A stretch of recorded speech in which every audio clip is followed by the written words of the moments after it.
మీరు బ్రతుకున్నట్లు నా ఆత్మను మీలో ఉంచి మీ దేశములో మిమ్మును నివసింపచేసేదను. యెహెజ్కేలు 37:14. ఆత్మ దేవుడు పెట్టిన దీపము, ఆత్మను ఆర్పకుడి, ఆత్మ లేనివాడు నా వాడు కాడు అని దేవుడు సెలవిస్తున్నాడు. ఆత్మతో సత్యముతో దేవుని ఆరాధించుటకు తన ఆత్మను మనలో ఉంచి ఆత్మీయముగా జీవింపచేయుచున్నాడు. ఎంతో భద్రముగా కాపాడుకుంటూ సున్నితముగా పెంచుతూ పోషిస్తున్న నీ శరీరము విడవబడును. ఆత్మపై నుండి వచ్చినది దాని చోటికి అది వెళ్ళును.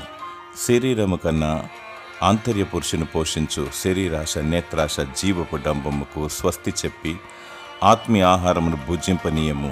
ఆత్మీయముగా బలపడాలి, ఆత్మానుసారంగా జీవించాలి అనగా ప్రేమ, సంతోషం, సమాధానం, దీర్ఘశాంతము, దయాళుత్వము, మంచితనం, విశ్వాసము, సాత్వికం మరియు ఆశా నిగ్రహం కలిగి వర్ధిల్లుతూ దేవునికి మహిమకరంగా బ్రతకాలి.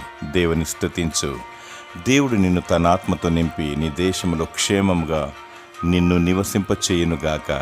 ఆమేన్.